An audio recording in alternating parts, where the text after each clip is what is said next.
I guess we might wait a couple of minutes before we get started. To wait for some other people to join, yes. Maybe in the meantime we can do a quick introduction. Yeah, so So go ahead. Nathan, if you can tell us what do you do at Prismic? How long have you been working with us? And that would be nice. I've been working at Prismic for years now. I think maybe more than 4 or 5 years. Okay. On the solutions part, so basically helping customers understand how to get started and also how to evolve their projects and how to best make the best use of the features that we offer. Mm-hmm. So yeah. Okay, I'm Andrea. I'm a account manager at Prismic, and normally, as Nathaniel, I accompany clients through their evaluation process of Prismic and throughout the life of the project, just giving advice and helping them understand better Prismic and take advantage of all our features and leverage our product for the projects. Yeah, and we actually work together. Like on some cases. Mm-hmm. So we have existing clients or people that are just evaluating Prismic for e-commerce project. They will reach out to us and we'll have a look at we're going to do some kind of consulting, having a look at what they want to achieve, and just give some pointers how to get like the configuration done. And that's the topic of today. Configuration is with Prismic, it's content modeling. So the fact of creating the content models, the custom types in Prismic, and that's what we're going to cover today, with a focus on e-commerce use cases.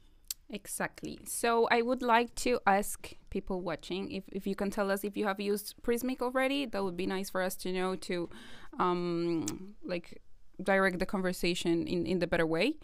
And if you have used Prismic or not, you can tell us as well what's your role. If you're a developer, if you're from the marketing team, or maybe a project manager, we would like to know.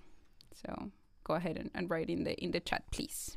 And we can get started. So as Nathan said, we're going to talk about content modeling focused on e-commerce websites, right? So you want to give a quick introduction about headless commerce trending topic is. Yeah, you might heard about that, headless commerce term that is kind of trending in the e-commerce industry. So it's all about using different services that are working with APIs.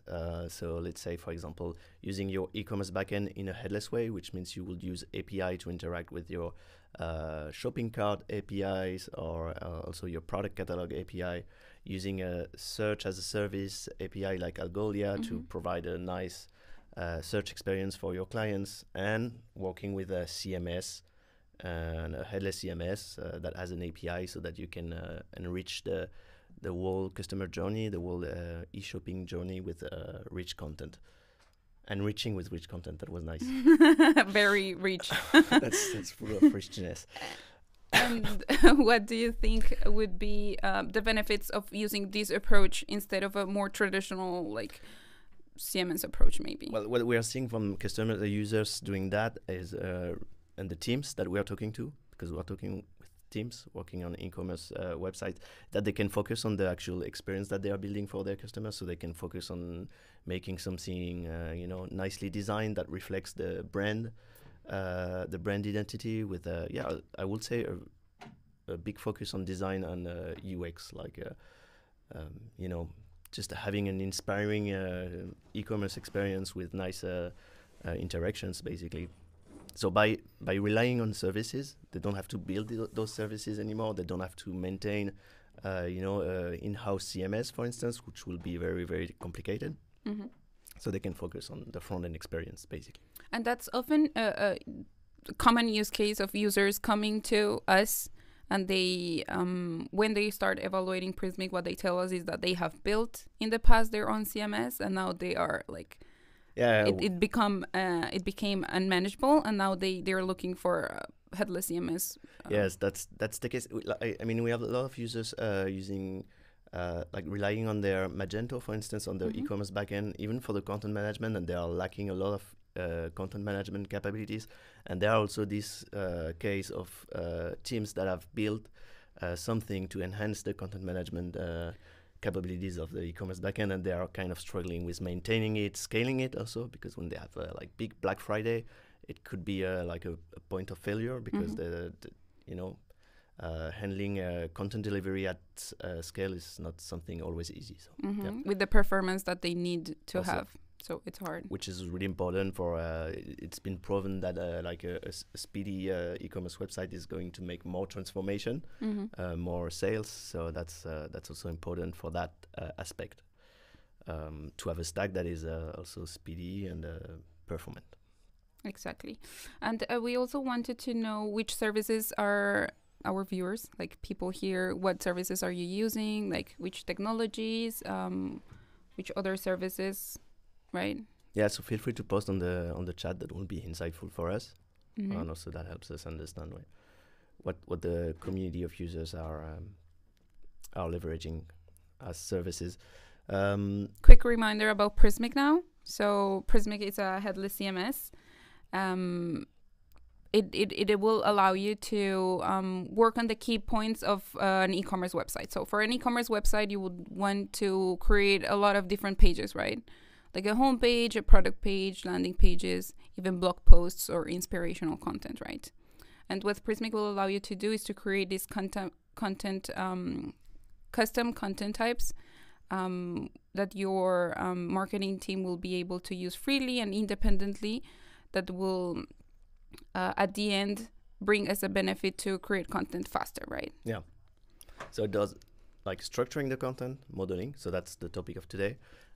When you've done the modeling, it generates an admin interface for your content editors to actually populate freely the content and be autonomous about that. And the last point is the content is once it's populated and published, it's delivered through the API and through a CDN. So you can you can be safe on that. Exactly. Why would you want to use a headless CMS for your e-commerce website? Two big reasons. The marketing team will be able to have autonomy and have a great publishing experience. And second, the tech team will be able to have a scalable and reliable API, content served through the API. Yeah. Now, why we chose to talk about content modeling?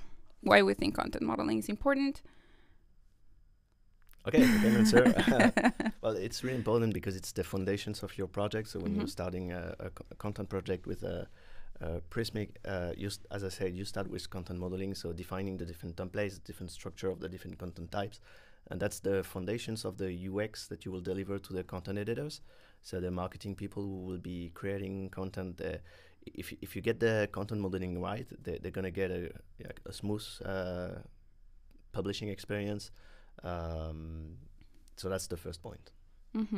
What's the second aspect? Content modeling will have a big impact in the efficiency of the marketing team and how easy and speedy, I guess, it will be the process of creating new content or updating existing content. And the second aspect will be for the engineering team. Exactly. For you're like building the front end. When you have a nice content modeling, your implementation will be also easier if you thought that if you made it right, basically. Exactly. So I think it's something you have to invest time and energy in at the very beginning that will bring a lot of benefits in the long term, right? It will save you a lot of time in the future. So the agenda for today, we're going to cover 3 different use cases. And we think it's the most common use case, the most common type of pages that you will have in an e-commerce, right? Okay, so each e-commerce website has an home page, I think. Normally, yes. And it's generally an important page because, I don't think I need to explain why it will be important.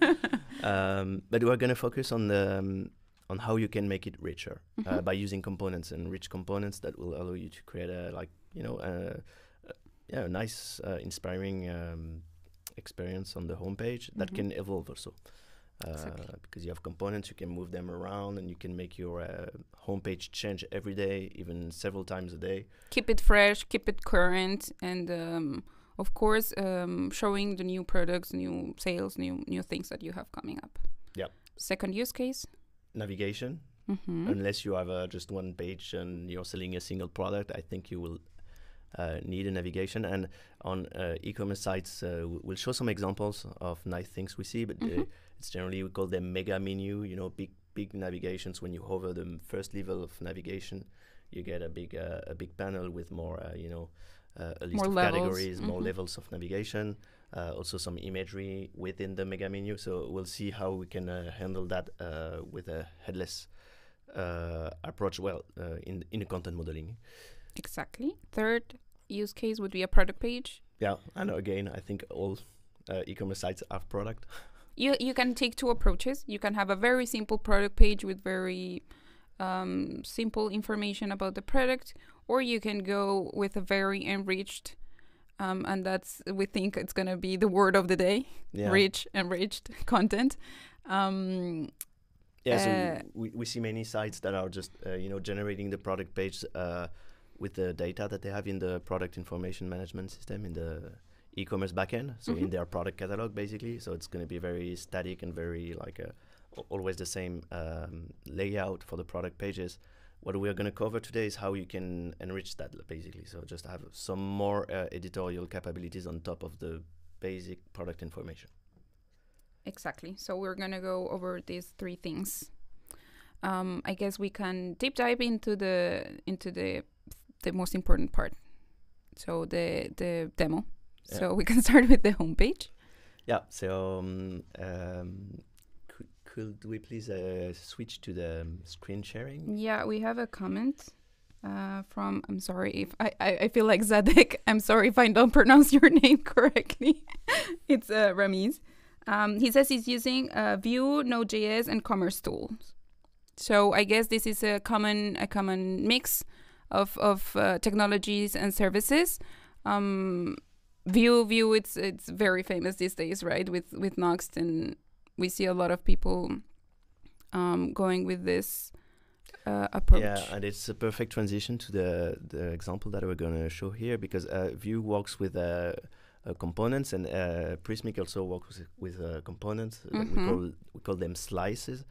And in the first example that we're covering, that's this nice furniture website.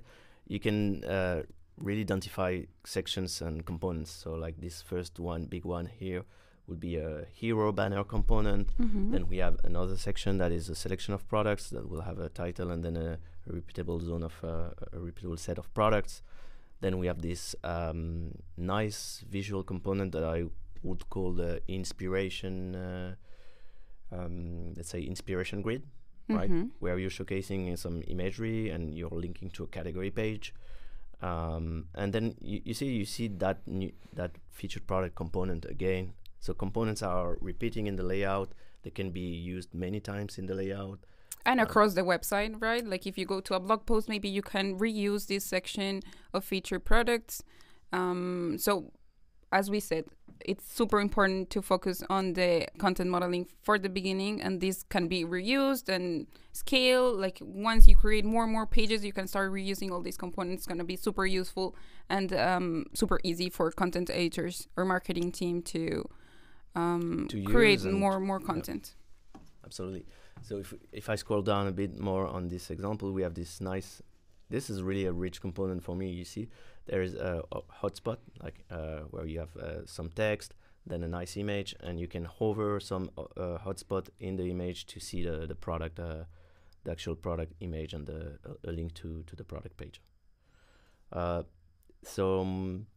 So maybe we can just move to Prismic now, and for the ones who are familiar with it already will know this by now. But for the ones who don't, what you do first to start with the content modeling is going to the custom types, right? Yeah, sure. So and the custom types are the structures or the templates of the pages that you're going to use afterwards.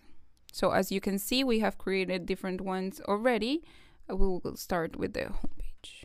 Yeah, so that's the that's the custom type builder. The builder, where you make the configuration of the actual custom type. So what we did here, and that's important. You've seen that it's really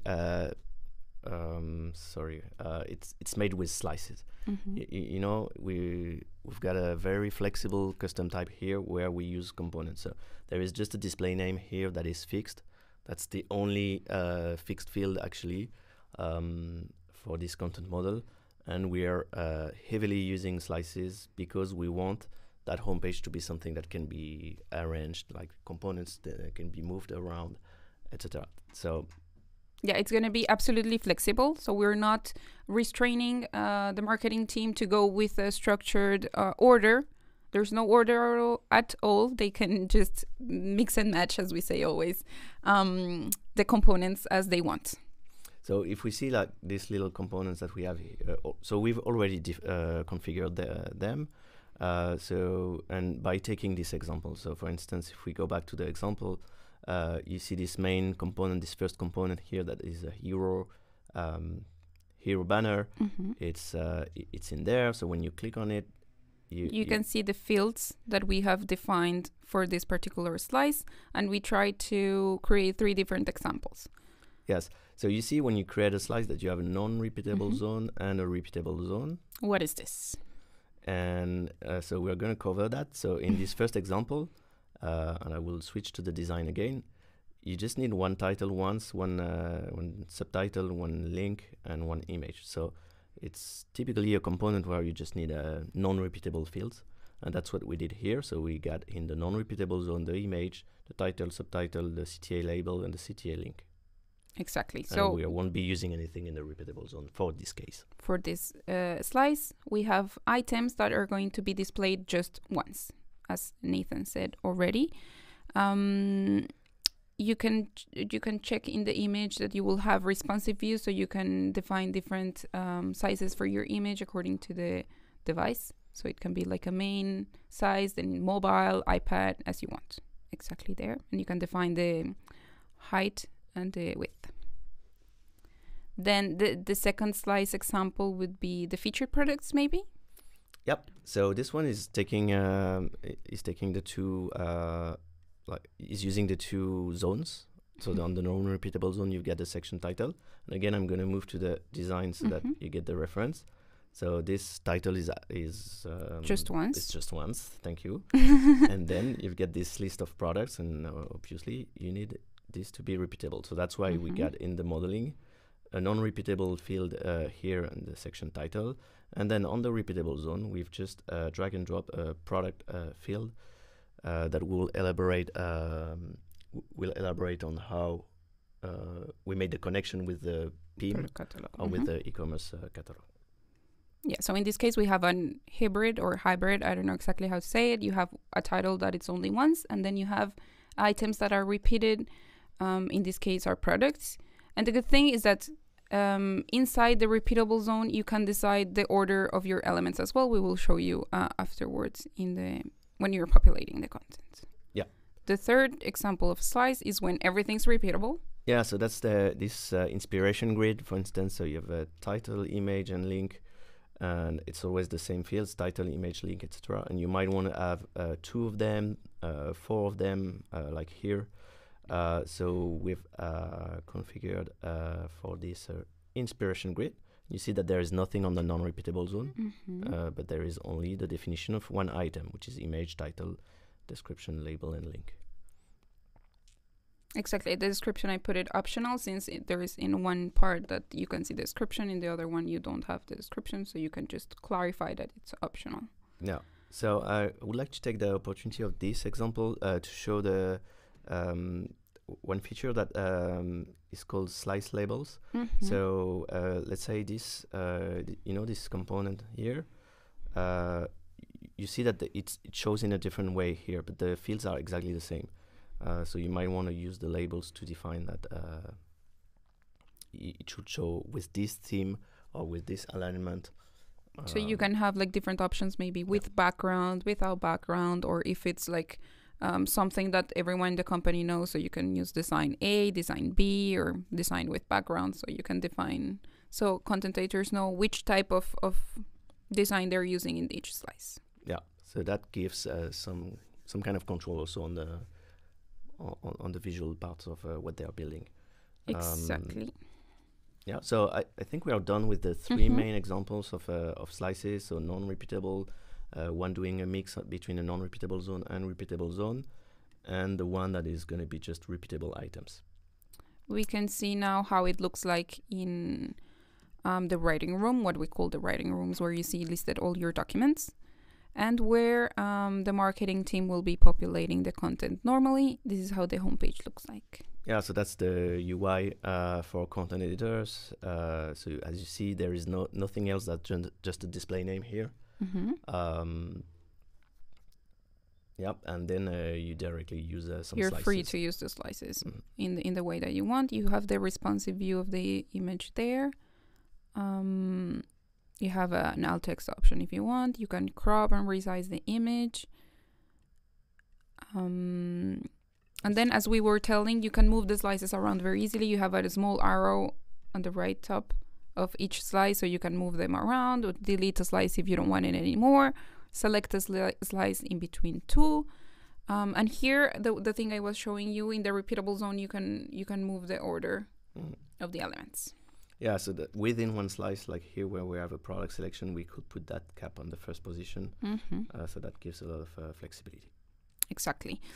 We missed one key thing, the tabs, but maybe we can show it later in the navigation part.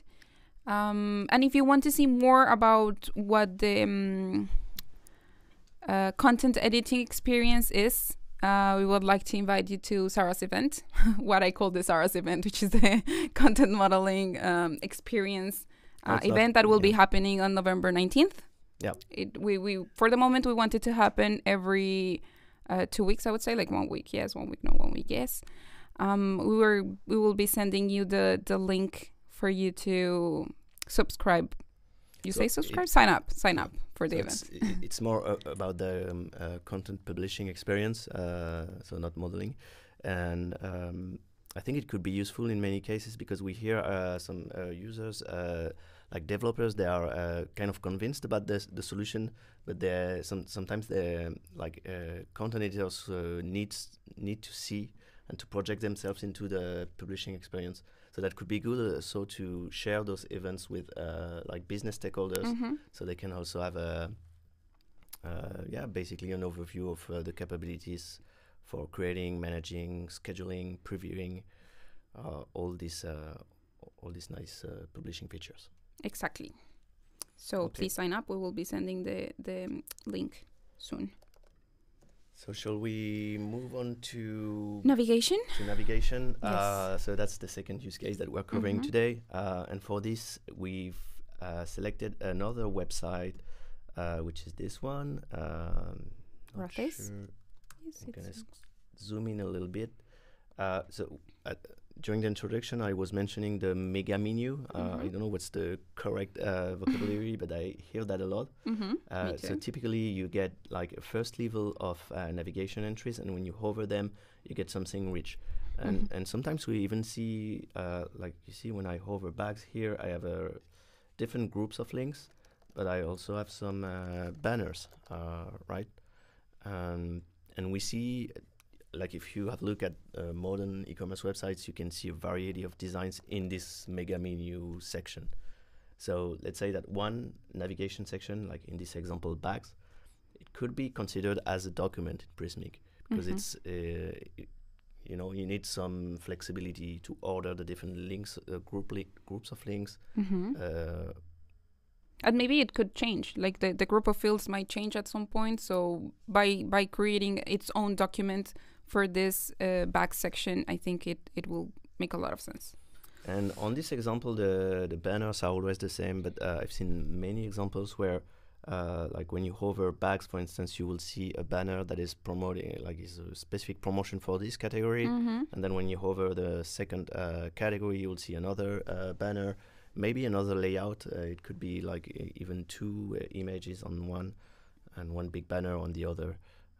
So that's why we're going to show that we've modeled that as a document in Prismic.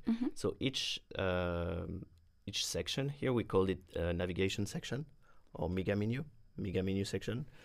And then we will use a main navigation custom type that will allow us to just arrange just define the first level part.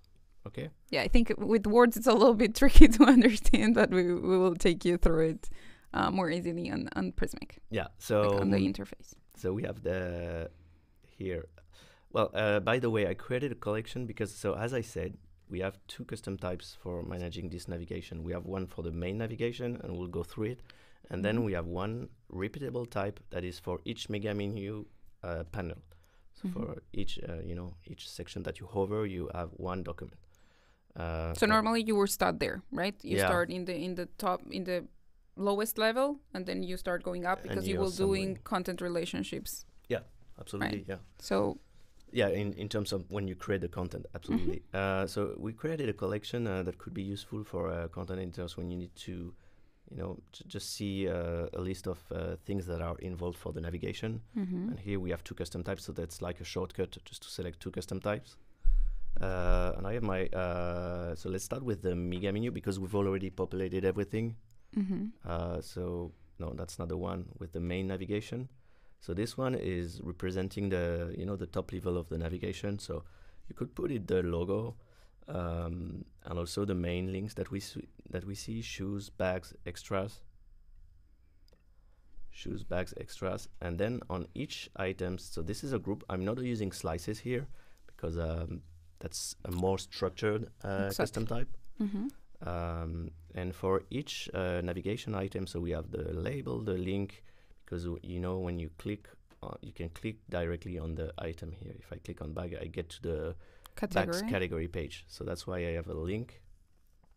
And I have another content relationship field that is here to select which navigation section should show up when I hover this. Which is like the panel we're talking about. So you have either the category page, that is the thing that you get when you click on the name, and the navigation panel, right? So how the panel looks like? And the panel, let's see, the panel.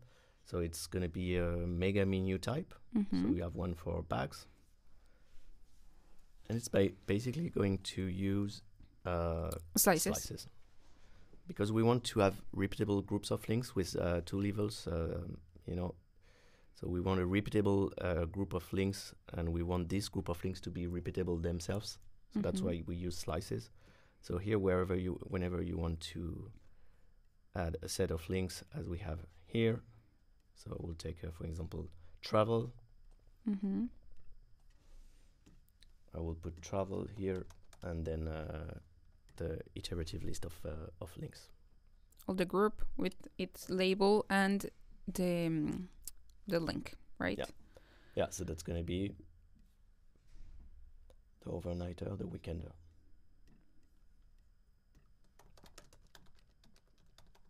With the link to the category. Here, you'll see that in this example, you know that when you have a content relationship field, you can filter it for the target to be a specific custom type. That makes also the content editing experience better. Well, if you have such constraints, so let's say that your navigation, any entry in the navigation should point to a category page. It makes sense to put this filter of category. This way, content editors will see only category items when they are trying to link. Exactly. Otherwise, you will have like the list of all the documents of all types. And at some point, when you have a lot of content, it's just too complicated. So it's better to have these restraints. So it makes sense what page I'm going to select for this content relationship. And then we use the tabs here. And that was another topic that we wanted to talk about, because it's very useful for organizing the content, right? For content editors to understand more easily and navigate better in the document, so they can move across tabs. Yeah, and in that case, we thought it might make sense to use them, because we have, when you look at one panel, one mega menu section, you see that it's separated in two parts always. So we've got the part on the left, which is a group of links, and the part on the right. Maybe you don't see it with the screen sharing, but there is a little divider here. And you know, it's going to be very it's still very strict and structured. So that makes sense to make have a that tab. reflect in the content modeling. So we have a right menu section is here to help you populate the parts that are on the right, and that's typically the part where we would like to have not only group of links but also banners, and that's why here in the slice zone you will see 2 different slices. Options that you don't have for the main left part of the mega menu. So that's something important here. When you create tabs in your content model, you can have a slice zone for each of the tabs. Right. So it's you can define your content modeling as specific, as complex, as detailed as you want. So I think it's very flexible, and it can be useful for all type of use cases. So if you have ever struggled with a very particular use case that you have in your website, and you're already using Prismic, and you have struggled with very particular thing, you feel free to send us the design, and we will be happy to figure it out and how it can be modeled in Prismic. You can either send us an email or through the chatbot, right? So and I just saw that in that website, you see like there's like a banner on top. Yeah. And I see that there's content. Yeah, you like mean this it changes. This bar on the top, right? Yes.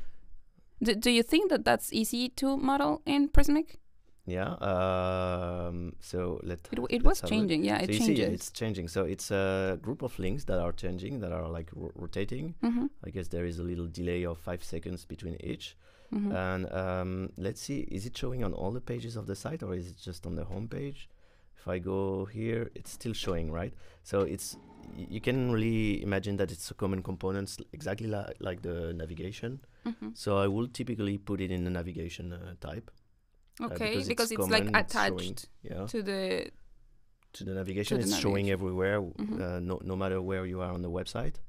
And that will be typically a good use case for using a tabs. So if I go back, so you're giving me a live content modeling challenge. Yeah. Do you accept it? Okay, it's accepted. If we have live coding sessions, we can have live content modeling challenges as well. But that's a simple one. So we'll go into no, so it's not going to be the mega menu. It's going to be part of the main navigation. And here, typically, I could create a tab that's going to call. How is called that part? Did you know they call that Hello Bar? No. Okay. Hello Bar. That's the actual name for this. Okay, would that call it like top bar? Well, there's a name for that. Okay. In the Hello Bar. It's Good to know. And it's actually something that you see on all websites. All? Well, some. Most. Yeah, most of websites have something now, or some use it for COVID, warnings or whatever. Yeah. So show me how to model it, and I will take the opportunity to ask. Hello world. Hello world. Okay. Hello world bar.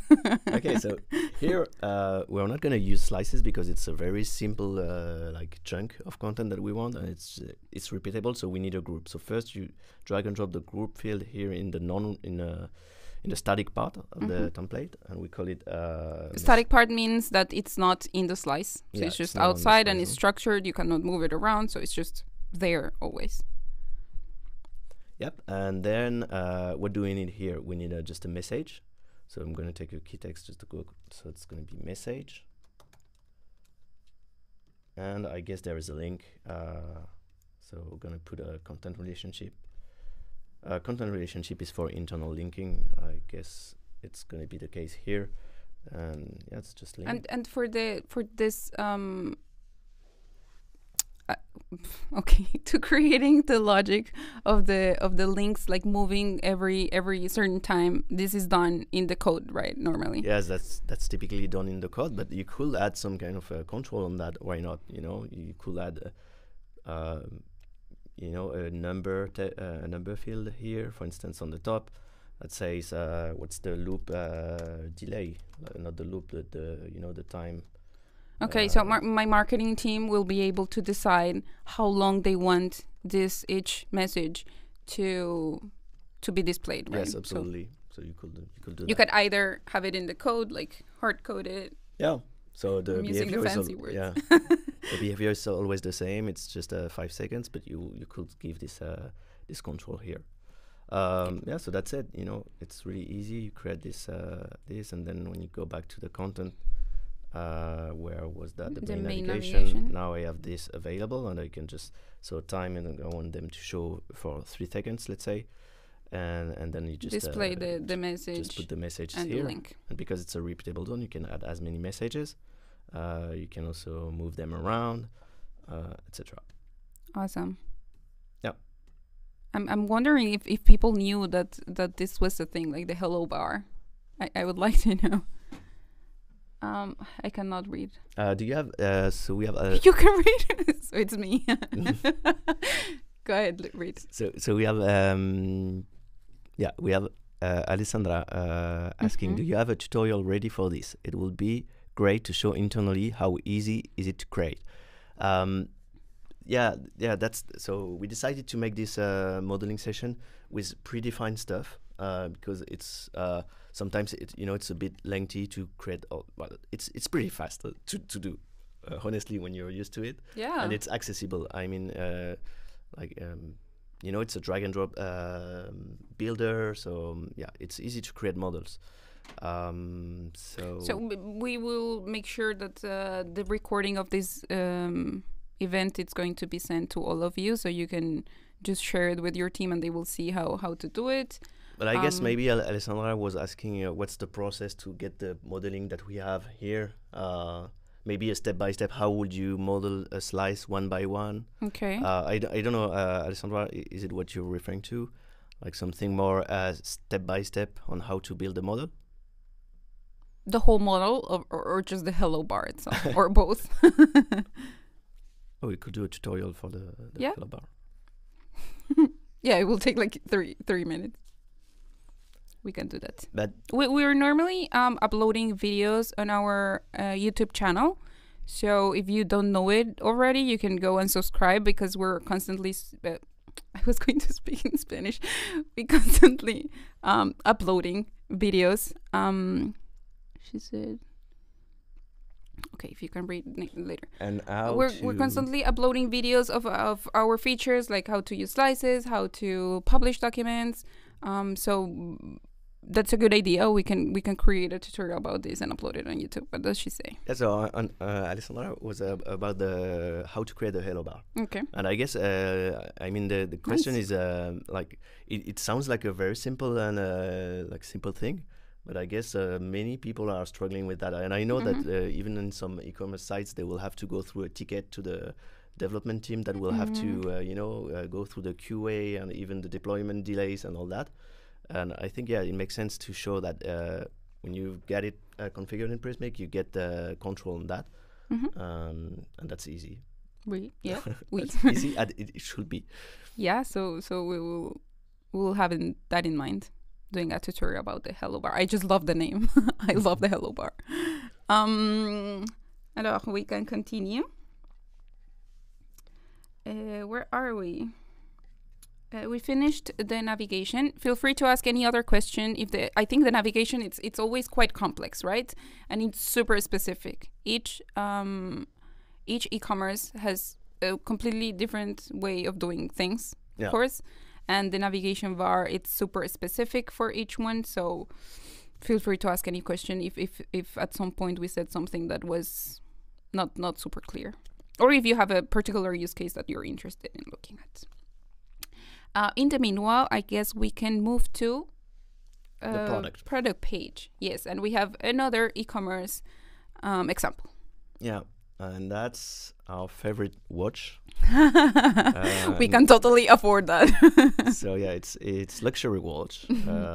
But actually, I think you can purchase it online. So I didn't know we could purchase that expensive products online, but well, we can if you can afford.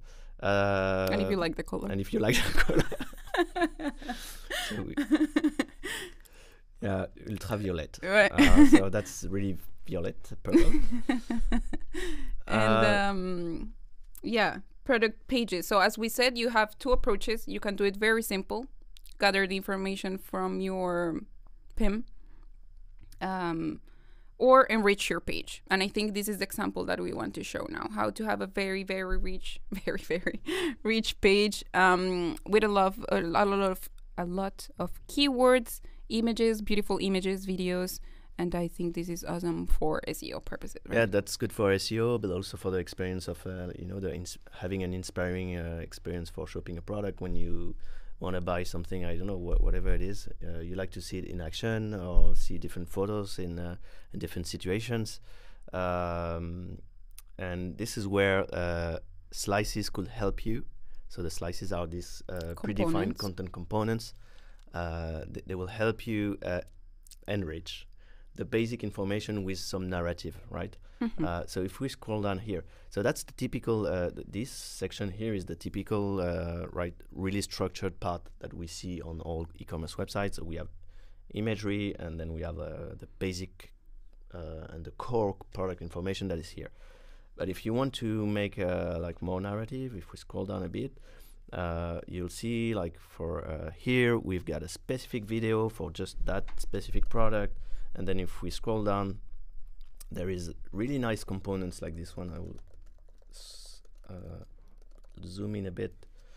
But you see this kind of components dedicated to that product with some text, and then like a slider? A slider like that, which personally I find really well designed. Yeah, I love it. You know, you see the product in different presentations. And then some technical features. Which again can be a component that can be structured as a slice in Prismic, and then this kind of components that is like accordion. I don't know how we call that. So, and then more. You see, you have more components here with image, text, etc.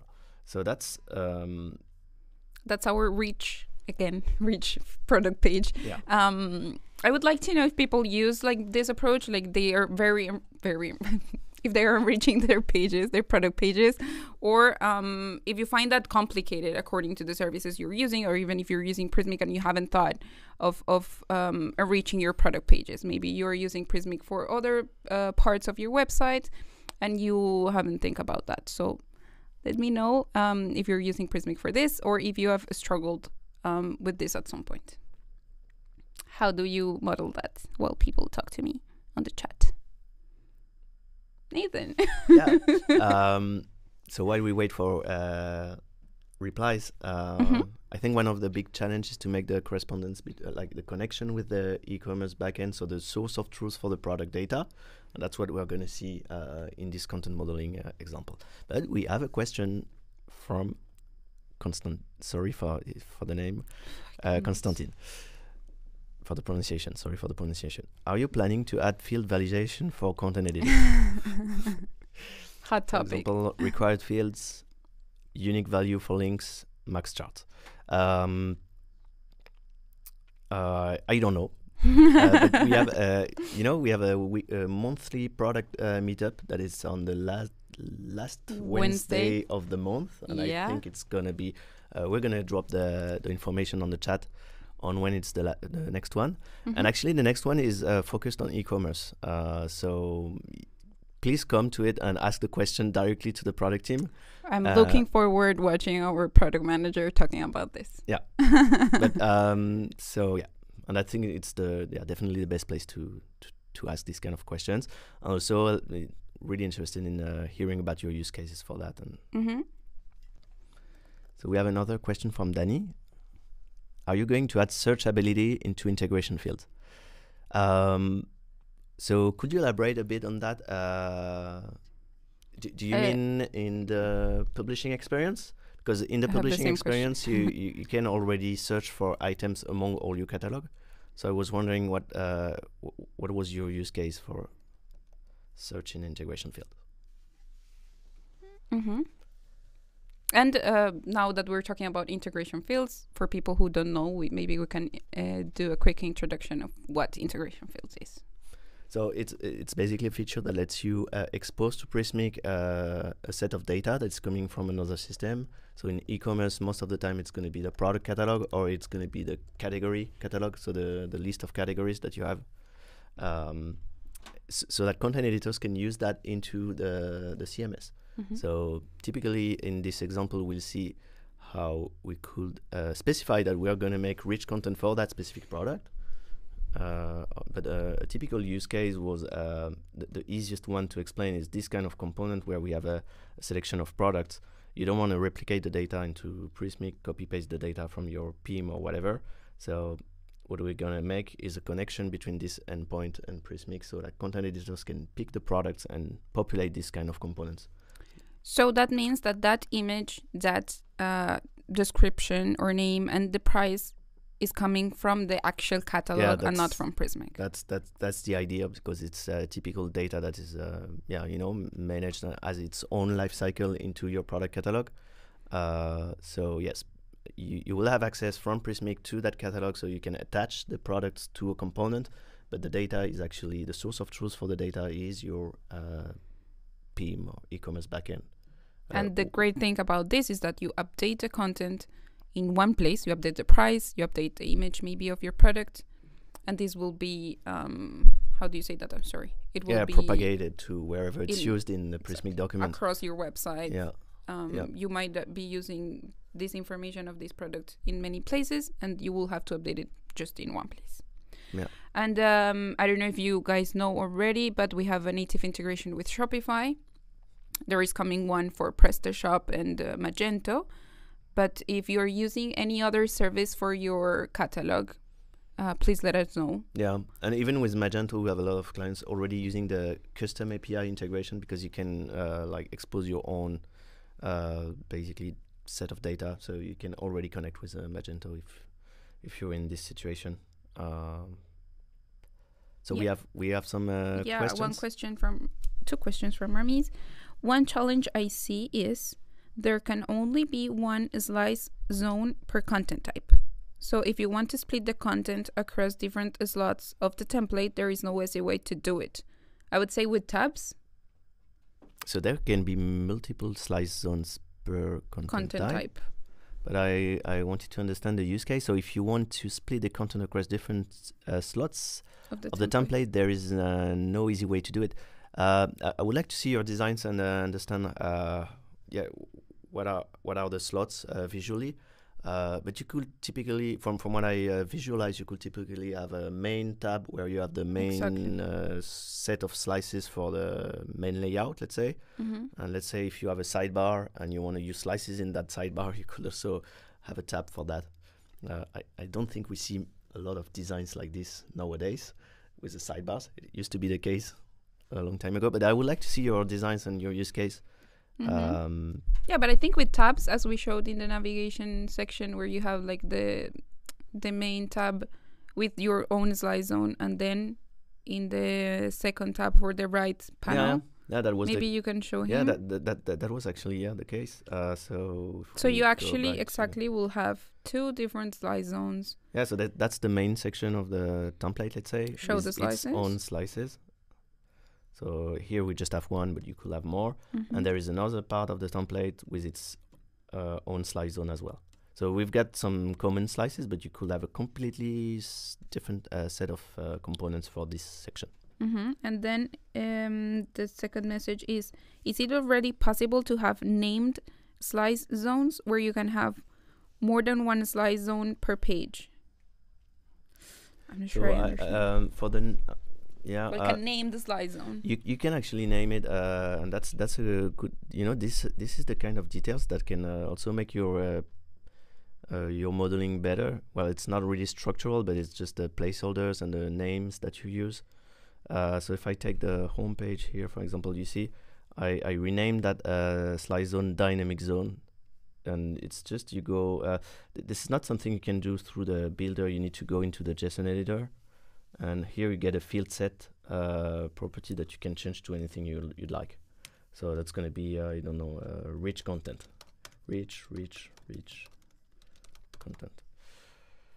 So you can customize in a way this. And if you have another slice zone on the SEO and social tab, on all the tabs, you can also give it its own name. I hope it's clear. Let us know if it's not. And in terms of the API responses, you will get a a slide zone for it's by default it's going to be body for the main slide zone. If you add more slide zones to other parts, it's going to be body 1, 2, 3. But you can also personalize the API ID of the slide zone. So if you want it to be meaningful for your code, you can do that as well. Danny goes back to the use case of searching in the integration fields. And he says it's not in the publishing, but searching the integration from the document JSON itself. I guess from the API response. Kind like reverse lookup. Let's say I have a product ID and I want to find the catalog page. I don't see exactly. I have a product ID and I want to find the catalog page. Yeah, maybe you can follow up. I will note your question and I will reach out to you. Because right now I don't. To understand better the use case. Yeah. So we'll follow up on that one. And sorry for not answering right away. I think the case for the slide zone was clear. From what I can see. I'll try to get it in here. Give me a second.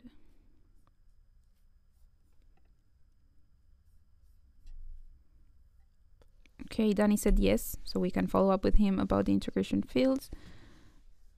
And the tabs feature was clear as well. Okay, and I'm all glad, good with the questions. Yeah, I'm glad, Ramis, that you say that you've missed the tab feature. Because it's super common. yeah, it's super common that people don't see it, and when they discover it, they say, "Yeah, that makes a lot of sense," and they can completely enrich the way they structure the fields for their end users. So one of the typical use cases is the one that we see here: SEO and social. You'd like to group all the metadata that are related to SEO or social media, and that's a perfect use case for a tab. Yeah, or as we showed the navigation or a layout, you have a header and a footer in different tabs. Yeah, or for templates that are really structured and let's say different sections. Yeah. We have one question from Colby. How would you handle a situation involving product stock? For example, if you had 15 watches in stock and you want to update the remaining stock when someone purchases one. Yeah, so this is handled in the catalog itself normally. Yeah, so if the source of truth about the stock is your catalog and you've connected it to Prismic through integration fields, wherever you attach the product, this stock data will update. But right now we are doing synchronization every 30 minutes. But connect to the product Meetup because there's more about that. There's more about that. I don't know if we can tease on that, but basically you will have more control. You will have more control, and if you need to have some more real-time kind of updates, this is going to be possible, and you will learn more, I think, on the next product meetup about that. Or you can have a field in your product page that is just stock, and you will go to your document and update it every time. It's not super ideal, I guess. If you have 1,000 products, it's horrendous, but you can do it. Yeah, sky is the limit. We have a question from Andrew. Hello, Andrew. We have so many questions. No, not that many. The last one, I think. We have 5 minutes left. How can I change the position of the tabs? Oh, yeah. Hacky. Well, yeah. So in the visual builder, you cannot do that. So you can just use the JSON editor. So you go into the JSON editor, you take the... I'm going to do it here, but this is another one. And you see, if you go down, it's here in the JSON, so you can move it. But you cannot move the main one, right? Yes, you can. You could move the main one. Okay. Yeah. Sorry, So I cannot see your it from screen. Here and sorry. I cannot see your screen well, so sorry. Yeah. So that's gonna be through the JSON editor. Okay, feel free to keep asking questions if you have. In the meantime, I will jump to the conclusions, I would say. I'm lost. You're lost in your papers? Yeah. Voila. Conclusion. So we think that the content modeling is key for the success of a project. We think that you will have to invest time and effort at the beginning of your project while working on the content modeling, but it will bring a lot of benefits in the long term. Yeah, and also the good thing is that it's iterative, so you can improve it, but it's always better to start from good foundations, but don't be too, you also have to think that it's something that can evolve. And that's the good thing with custom types.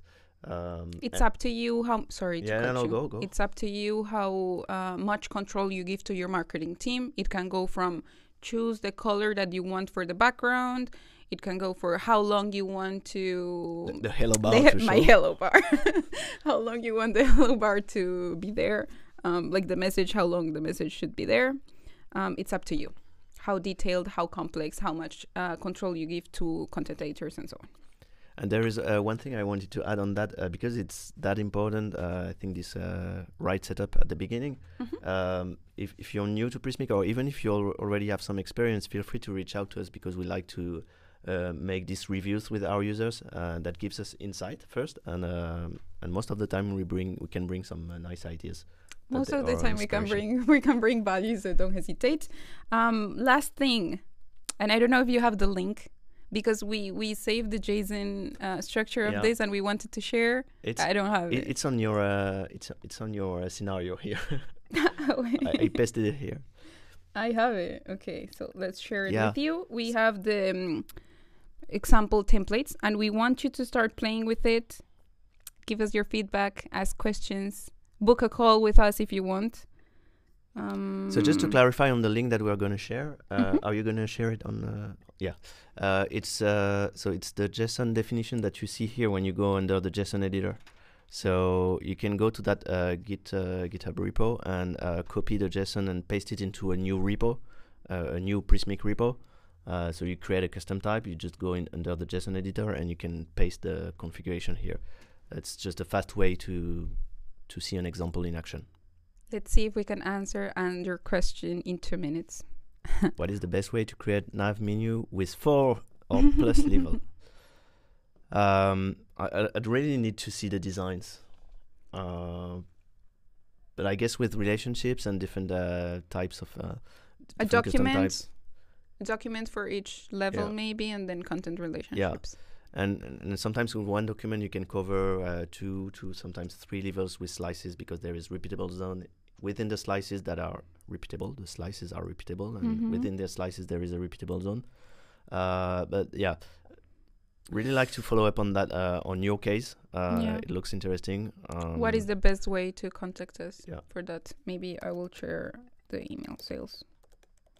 Reach out on this email, we'll figure something out, a call maybe, or you can send the design there. Send a design, and we can show an example. And actually that's a good idea to create a guide for that, because I guess if you have the case, there might be more people having this case. We have a guide for the 3 level, but we don't have for more. Tutorials as well. I'm looking forward doing the tutorial for the hello bar. We'll do I want to do that. Maybe we can do that for the navigation. And please subscribe to our YouTube channel. Would be good to have more QA sessions. This was really good. Oh, thank you so much. Thank you. We're really happy that it's useful for you guys. This is the reason why we do this, to help you out and to make your experience with Prismic better. I want to share something with you. It's over. Thanks, Constantine. Are they going to leave? Guys, if the video is off at some point, thank you very much. Is it over? I think off. Yes. I will just do one last thing if I can, if your guys still there. Thank you. It was very useful for me. Oh, Constant. Yeah, difficult name. We'll still see you. Okay, so then I'm sending the YouTube channel. Subscribe, and we will be updating our hello bar tutorial. I'm over promising on this one. Maybe we will. No, we won't. I will do my best, guys. to do that one. Yeah, thanks for all the questions. It was really nice to see you, at least on the chat.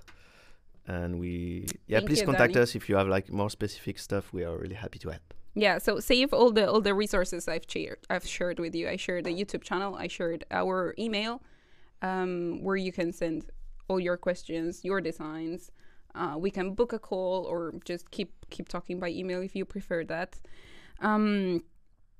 What else did we share? And the events. So you have Sarah's event for content editing experience. The product meetup at the end of the month. Meetup at the end of the month. I think this focused on e-commerce topics. Yeah. And a very nice surprise for integration fields. So the product meetup, it's not on Wednesday. I think it's on Tuesday. But the link is upper on the chat. You have the link in the chat.